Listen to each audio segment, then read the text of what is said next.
begini, saya hidup di dunia ini terutama saya memang ingin menerangkan tauhid sebagaimana Allah menerangkan. Begini, Jubair bin Mut'im, saya tidak bosan-bosan cerita ini. Jubair bin Mut'im itu termasuk dahiyatul Arab, cerdas-cerdasnya orang Arab. Dia ditunjuk sebagai negosiator untuk membebaskan Asra Badrin, tawanan perang Badar yang kalah dan ditawan Rasulullah dan para sahabat. Kemudian harus ditebus dengan uang.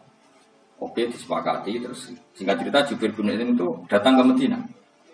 Dulu karena tidak ada hotel, tidak ada penginapan, ya memang nginepnya orang musyrik itu di masjid.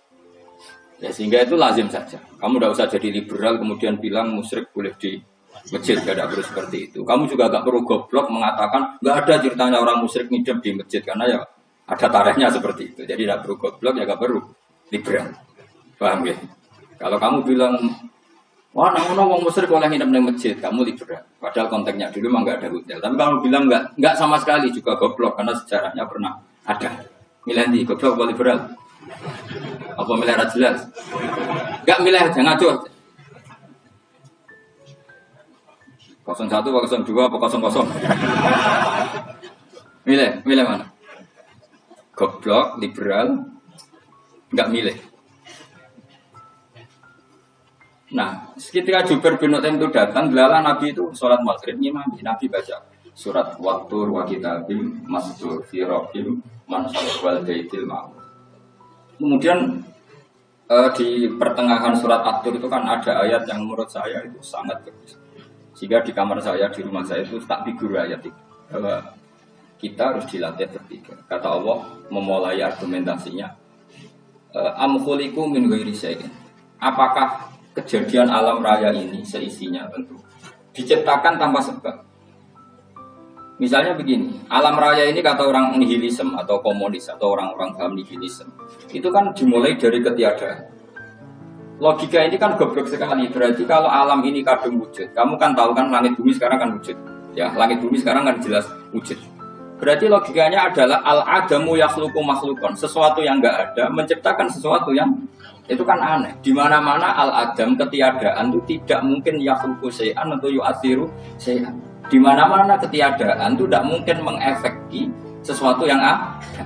Wong kamu sebut tidak ada itu berarti tidak mungkin bisa berbuat apa. Kamu namanya tidak ada.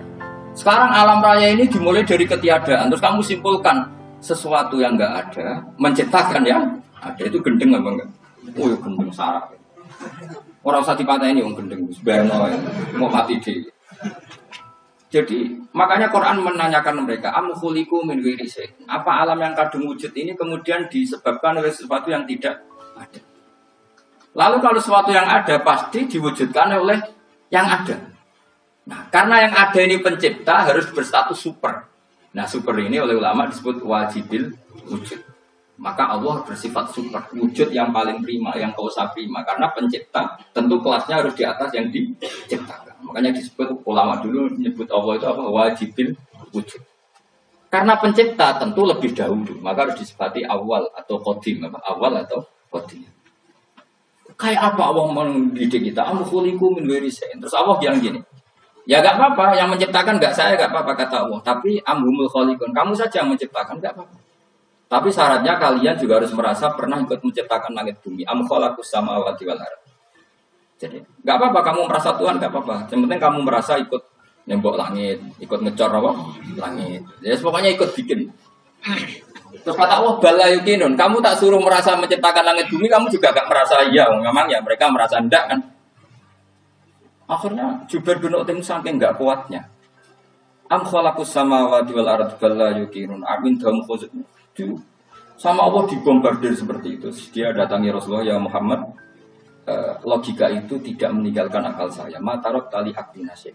Akal saya habis Muhammad. Saya iman saja. Saya tidak cukup punya logika untuk melawan argumentasi ayat yang kamu baca. Saya iman saja. Terus iman. Makanya kalau ada logika nihilisme bahwa sebelum alam ini adalah ketiadaan, lalu pertanyaannya bagaimana mungkin ketiadaan menciptakan yang ada? Di mana-mana ketiadaan itu la yu'athiru syai'an wa la yakhluqu syai'an. Jenenge wae tiada. Tiada itu ya enggak ada fungsinya, ya enggak ada efeknya, enggak ada prestasinya. Ya pokoknya namanya enggak ada ya enggak ada. Nah, ini penting saya utarakan. Terus di sini Allah mengulang lagi, enggak apa-apa yang lainnya kamu katakan Tuhan jadi mitra saya enggak apa-apa. Tapi tolong kata Allah, aruni madza khalaqu minal ardi. Tunjukkan ke kami prestasi dia ikut bikin bumi. Kita tahu misalnya Yesus, Isa lahir di bumi. Bumi sama Yesus dulu mana? Dulu bumi, dia lahirnya di bumi. Lalu dia melata di bumi, jalan-jalan. Kemudian dia mengatakan ini bumi Tuhannya saya. Dari bumi kok enak, bisa aku sih. Tua aku sih, bodoh-bodoh pangeran aku dong. Lebih apa? Tua. Jadi Allah itu gampang sekali. Nah sekarang orang iman itu kuat itu semua. Makanya ada wali lagi. Iman itu Allah taklid, jaluknya aneh-aneh. Bojo ayu sugih jaga. Bila Allah secara hujah aja nggak pernah sudah minta. Makanya kita ini hidup di zaman saraf masalah. Lu kalau jaluk pengiran agak kuisen, coba kamu bela Tuhan tuh pernah bela apa? Bela Tuhan tuh gampang dengan argumentasi al-hujjah yang supaya agama ini tamkin fil arad, benar-benar mapan dalam logika. Yaitu tadi di mana-mana yang namanya sebab itu amrun wujudiyun, di mana-mana sebab sesuatunya harus wujud. Paling tidak kita sudah menolak nihilisme, nihilisme. Lah wujud karena wujud awal harus berstatus prima. Lah prima itu dalam bahasa ulama disebut wajibil wujud. Makanya ulama dulu ngelatih kita itu pertama Allah itu siapa? Zat sing wajibil wujud. Itu satu filosofi yang luar biasa.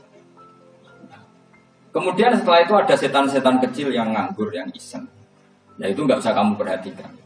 Tinggal delok TV, ngopi, terus tinggal nyate kelada. Anggo setan pingsan dim. Sokor-sokor stres dim. Dugaan saya setan saya itu pingsan, kurang gizi. Karena memang setelah itu setan menggoda gini. Lalu sebelum Allah jangan-jangan ada wujud yang lain. Lalu Allah sendiri awal mulanya gimana? Kata Nabi, jika ada pertanyaan seperti itu kamu harus berhenti. Tinggal delok TV atau tinggal ngejendok dangdutan. Ya kalau kepeksa apa-apa, kelasem lah. Saya tidak menghalalkan, tapi kan sudah kamu lakukan. Karena itu lebih baik ketimbang pertanyaan filsafat. Banyak orang yang dulu sholat, ketika sekolah filsafat tidak sholat. Alasannya sampai menemukan jati diri itu Tuhan. Dan itu bahaya sekali, karena Nabi berkali-kali bilang, kamu jangan mikir tentang Allah, pasti rusak. Orang kok mungkin rusak, dari Nabi pasti rusak. Nah cara menghentikan gimana? Karena setan ini makhluk, akal-akalannya gampang. Tadi tak warai, saya sebagai ulama atau sebagai manusia atau sebagai orang awam atau sebagai siapa saja, kadang ada pertanyaan seperti itu. Tak tinggal ambil darmo, kan pusing setan. Ini kan ngantai ini, ngantai ini bar lo ambil darmo. Bariku aku lesu mangan mie, mangan mie waret tuh, kan dia ngantai ini terus mau bikin was-was lagi. Ternyata saya sibuk kan nggak bisa masuk deh. Bangun tidur aku selali pertanyaan tadi, tintani. Nah, dia masuk lagi aku sibuk ngajak anak jalan-jalan. Jadi saya kalau jalan-jalan di pasar itu sentanitan santai wae. Itu memang resep dari Rasulullah. Jangan sampai orang terjebak filsafat yang sampai menanyakan eksistensi Tuhan. Dan dia tidak mau iman, tidak mau sholat, tidak mau puasa sampai menemukan Tuhan itu siapa. Itu jelas minas syaitonir rajim, itu perilaku setan. Makanya Rasulullah setiap ditanya sahabat gitu itu Nabi guyu-guyu. Dan guyunya Nabi itu kata Nabi, baguslah kalau kamu takut Tuhan kalah kata Nabi. Nabi gojok gitu. Maka ada ulama yang punya seni berargumentasi, yaitu Imam Ghazali. Jika setan tanya kamu, lalu sebelum Allah jangan-jangan ada wujud yang sebelum Allah. Kata Imam Ghazali, ya itu saja yang Tuhan, yang Allah ini enggak jadi Tuhan. Ya berarti wujud sebelum Allah itu yang benar-benar Allah. Kalau kamu bayangkan lagi, jangan-jangan sebelum itu ada wujud lagi. Ya itu saja yang benar-benar Allah. Sehingga tetap Allah itu menang terus. Paham ya?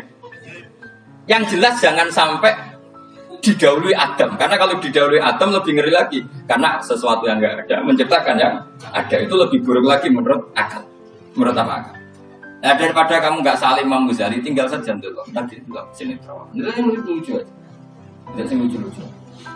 Untuk apa? Mencari Tuhan. Pokoknya saya aneh-aneh. Saya ngobrol-ngobrol yang lucu. Yang perane kok ngopo?